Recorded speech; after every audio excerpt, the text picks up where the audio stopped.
Oi gente, eu sou a Rô, sejam bem-vindos à minha biblioteca e hoje eu vim conversar com vocês sobre as minhas leituras de março. Vou ser bem breve porque alguma dessas leituras já tem conteúdos próprios, então não quero enrolar muito aqui. Aqui vai ser mais como uma espécie de resumão. E claro que se você gosta desse tipo de conteúdo, por favor, já deixa aquele like para ajudar na divulgação do canal. Se inscreva se você não for inscrito. Lembrando que minhas redes sociais e links de compra para esses livros vão estar aqui embaixo. Assim como também o grupinho que a gente está sempre conversando e o canal do Telegram, que é o canal de avisos. Tudo que for link relacionado vai estar aqui no box de descrição organizadinho para vocês. Serei breve nesse vídeo, então vamos começar pelo primeiro abandono do ano, que aí no caso foi do e-book Vidas Cortadas. A premissa basicamente é de que algumas crianças, da cidade de Minas Gerais continuavam desaparecendo e que a última vítima poderia estar unindo a vida de algumas pessoas que são bem quebradas. E a gente vai vendo que esses desaparecimentos podem estar ligados com uma seita. E assim, eu não tenho muito o que falar porque eu acabei abandonando esse livro. Mas assim, foi porque eu tava achando ele meio chato no início, ele não tava me prendendo. E tem algumas questões nos diálogos dele que eu não sei muito bem como explicar, mas não estavam me convencendo de que era uma cena real. Então assim, eu já tava desanimada, eu também não conseguia perceber diferenças marcantes de personalidade entre os personagens, pareciam todos a mesma voz. Eu até cheguei a parar pra olhar algumas resenhas no Scoob pra ver se eu me animava, tem algumas resenhas positivas lá, mas assim, eu acho que eu não tava na vibe. Já tendo essas pequenas falhazinhas, eu também não tava com paciência. E aí, como eu sempre tô lendo vários livros ao mesmo tempo, eu pensei assim, vou dar uma pausa nesse aqui, depois eu volto pra ler. Quando eu dei por mim, já era final do mês e eu não tinha a mínima vontade e, assim, intenção real de voltar, então só considerei como um abandono e é isso. Aí tem um outro e-book que eu li e, em compensação, esse aqui eu dei 5 estrelas, que foi, no caso, Lágrimas de Carne. E aqui a gente vai estar acompanhando uma pessoa que tem o trabalho de purificar as almas e guiar essas almas para o outro mundo, só que esse acaba sendo um serviço muito desgastante. Então ela acaba manipulando os próprios filhos para poder fazerem esse serviço. Até que surge a alma de uma pessoa específica que não consegue passar por esse processo de uma maneira adequada, e aí a relação conturbada entre a mãe e os filhos é colocada à prova. Esse livro pode ser lido apenas como uma história de fantasia, vocês podem curtir isso, mas eu achei que, mesmo sendo uma história tão curta, a autora conseguiu trabalhar vários temas, sobre, como por exemplo, o próprio medo da morte e também essa questão do relacionamento que é meio complexo, entre pais e filhos. Também adorei a escrita dela, mas eu não vou falar mais do que isso porque eu já fiz uma resenha para esse livro. Vocês podem assistir tranquilo, vou deixar aqui nos cards e no box de descrição o link, mas não tem spoilers na resenha, eu só falo um pouco mais sobre as minhas impressões, sobre as minhas sensações de lendo e do porquê que eu gostei tanto dessa história. Então, por favor, assistam, tá?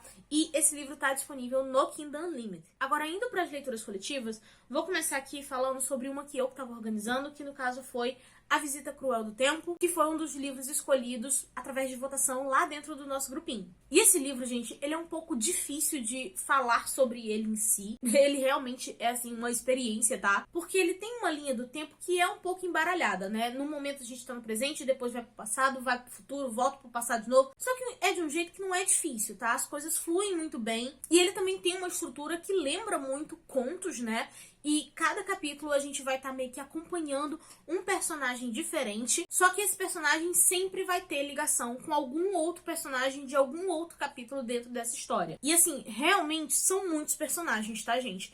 E a autora conseguiu dar uma voz muito marcante para cada um deles. Porque o máximo que pode acontecer, assim, de confusão é você demorar para pegar o nome de todo mundo, Mas você sabe que são pessoas diferentes, então, assim, você não confunde, por exemplo, um com o outro. E assim, gente, dentro desse tipo de história, é meio que inevitável a gente gostar mais de umas do que de outras, sabe? Então tiveram algumas histórias de personagens que eu achei ok, que outras que eu realmente adorei, e umas, assim, que eu não me importei tanto, sabe? E isso é uma coisa que eu não considero exatamente uma falha do livro ou algo do tipo, mas é questão de identificação. Algumas pessoas você se importa mais do que com outras, e isso é natural acontecer no mundo real, tanto quanto em livros. E ao mesmo tempo, esse livro ele acaba se tornando um pouco difícil de explicar porque ele não tem um plot específico. Eu acabei sentindo que ele foi um livro muito mais reflexivo, até do que o que eu tava imaginando, e que a autora trouxe o tempo em si como um personagem mesmo. e como que sonhos se constroem e se destroem no decorrer da vida,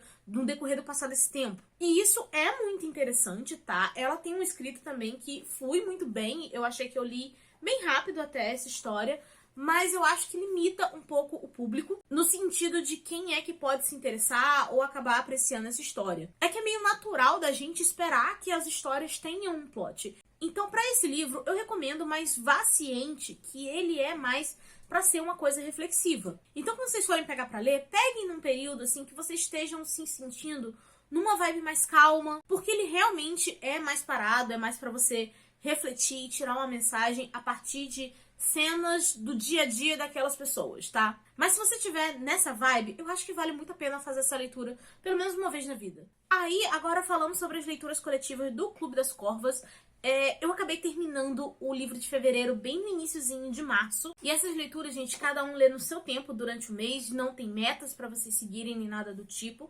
Mas quando chega no final do mês, a gente faz uma live de discussão. Então a gente começa a live falando um pouquinho da história sem spoilers, né? Pra as pessoas poderem conhecer. E depois a gente entra nos spoilers, nas nossas opiniões. E aí a gente conversa sobre tudo.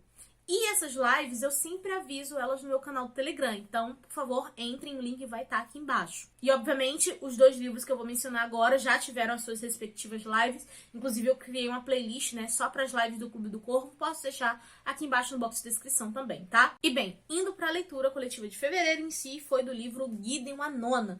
E aqui a gente vai estar conhecendo a Gideon, que ela foi criada, assim, por freiras decrépitas, Yoshis e por inúmeros esqueletos. Sim, gente, exatamente isso, esqueletos. E ela tá pronta pra abandonar essa vida de servidão, só que a Harrow acaba impedindo porque ela recebeu um chamado do imperador, onde ele convidou os herdeiros, né, das casas que servem a ele para uma espécie de desafio, um teste mortal de habilidade e inteligência. E se a Harrow tiver sucesso nisso, ela vai acabar se tornando uma serva imortal e poderosa desse imperador.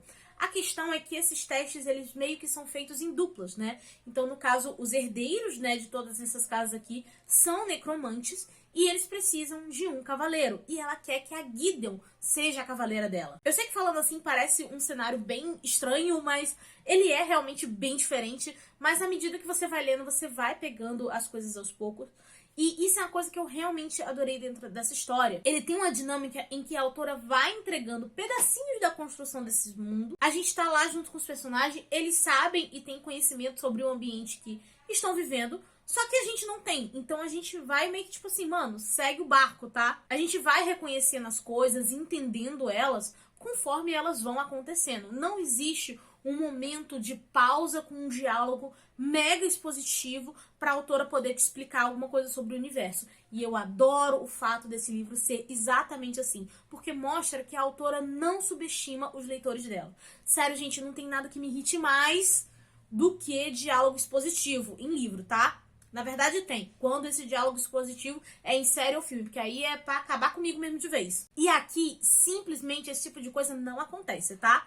Você tem que realmente prestar atenção em todos os detalhes da história. A única coisa assim que eu fiquei com medo de não pegar dentro dessa história foi a questão de me perder entre os personagens. Porque, como eu falei, né, são várias casas, cada uma tem o seu necromante e o seu cavaleiro. E no primeiro momento em que a gente vê todo mundo junto, eu fiquei com medo de confundi-los. Só que, ao mesmo tempo, a autora tem tipo uma listinha, sabe? Aqui no início, falando cada um dos personagens. Só que durante a história, gente, eu confesso que eu acabei não olhando muito pra isso, tá? Teve momentos assim que eu olhei só pra tirar a dúvida, mas quando eu fui ver, eu falei, não, eu tô entendendo a pessoa certa mesmo. Então, eu acho que ela construiu a voz desses personagens de um jeito que eles não se confundem entre si. Talvez você, assim, demore pra assimilar nomes, porque tem realmente os personagens com os nomes bem diferentes, que inclusive eu não sei pronunciar.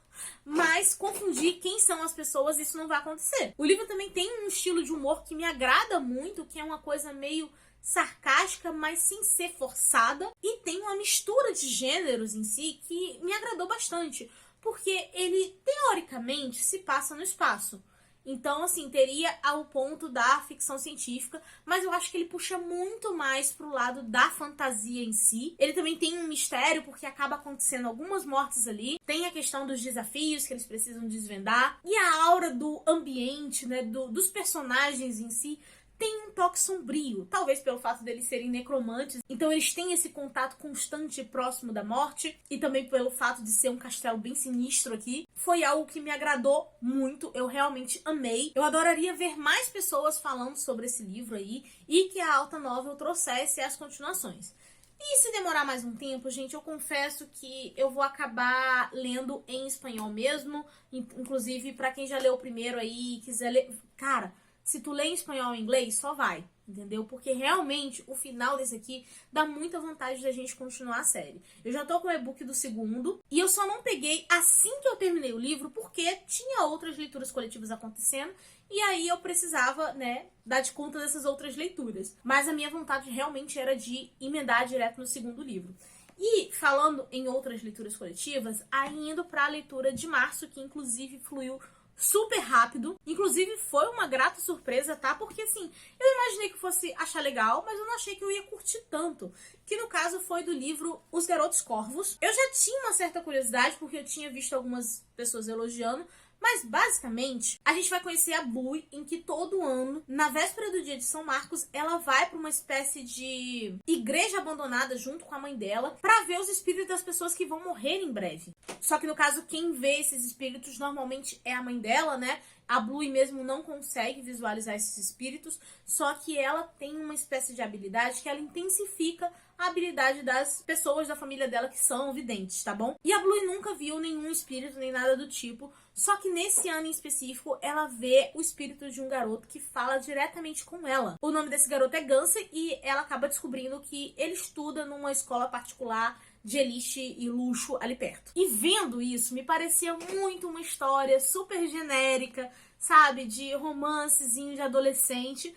E não, a autora conseguiu entregar bastante coisa, o que tornou esse livro muito acima da média de outros livros do mesmo gênero e pro mesmo tipo de público, tá bom? E indo pra questão do Gunsey, ele, né, como eu, estudante dessa escola aí, ele é uma pessoa que tem tudo, ele tem dinheiro, boa aparência, amigos leais, mas ele tá numa missão com outros 3 garotos corvos, que resumidamente, esses garotos são o Ada, né, que é meio que o pobre do grupo, o Ronan, que é um dos meus favoritos, e assim, o humor dele dá uma oscilada, tá, gente? Porque meio que varia entre a raiva, o desprezo, e ele tem uma parte fofa. Não vou dizer exatamente o que é, porque quando vocês lerem e verem a cena, vocês vão saber exatamente do que eu tô falando. E também tem o Noah, né, que é o mais quieto, o mais discreto e observador desse grupo. Não vou entrar em detalhes sobre o que é essa missão, porque talvez algumas pessoas considerem spoiler, eu vou analisar isso direitinho ainda. Mas é interessante de acompanhar essa busca e também ver como que a autora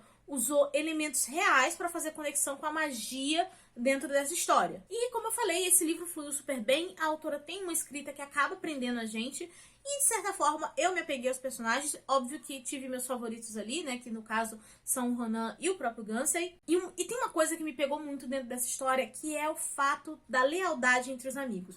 Porque assim, gente, você pode ter 1000 amigos, mas lealdade é uma coisa que você vai encontrar em poucos. E isso é uma das coisas que eu mais valorizo em qualquer pessoa. E aqui tem uma dinâmica que é interessante, sabe, entre eles. Porque a gente vê que a Bluey entra nesse grupo depois, só que o relacionamento dos outros já tá muito bem estabelecido.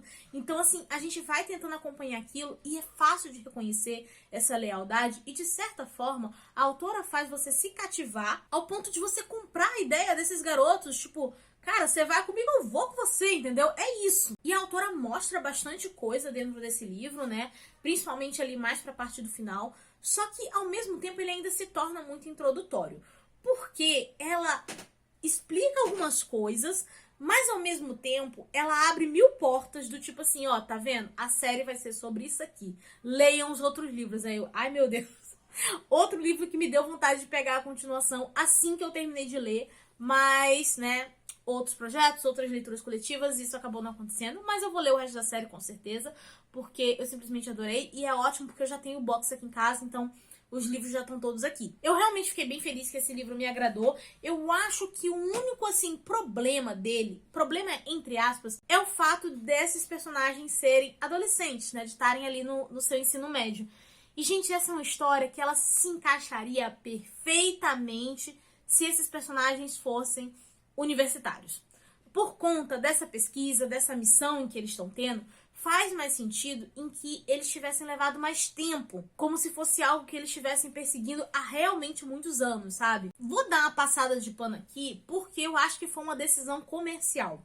Esse livro foi publicado, acho que se eu não me engano, em 2012, 2013, e era uma época, gente, que os livros mais populares começavam com a sinopse de garota de 16 anos, entendeu? Então, assim, a autora precisava que os personagens tivessem 16 anos, por causa da época em que ele foi escrito. Mas eu tenho certeza que se eu encontrasse a Meg hoje em dia e falasse, se você pudesse escrever essa história hoje, agora, em 2025, onde que você ia botar esses personagens? Ela ia me dizer, na universidade. Eu tenho certeza absoluta. O fato deles serem adolescentes deixou a história ruim? Não, mas teria sido muito mais legal se eles fossem mais velhos. E bem, gente, essas aqui foram as minhas leituras de março. E talvez não pareça tanta coisa, mas é porque eu também tava lendo o Casa de Folhas, que eu ainda não acabei. E o Casa de Folhas é um livro, assim, enorme, né? Mas foi um mês que eu achei produtivo. Em comparação a janeiro e fevereiro, que foi uma tragédia, esse mês foi bem legal. Eu curti os livros que eu li, fiquei bem feliz. Fiquei satisfeita. Abril tá sendo melhor ainda, então eu tô bem feliz nesse momento. Espero que o ano continue melhorando em termos de leitura. E agora eu quero saber de vocês, se vocês já leram algum desses livros que eu citei, ou se ficarem interessados. E aproveitem para me contar também o que foi que vocês leram durante o mês de março, pra gente poder bater um papo aqui nos comentários, tá bom? E claro, por favor, não se esqueçam de deixar um like pra ajudar na divulgação, se inscrevam no canal se vocês não forem inscritos. Eu vou ficando por aqui, a nossa conversa continua nos comentários e eu vejo vocês no próximo vídeo. Beijo e tchau!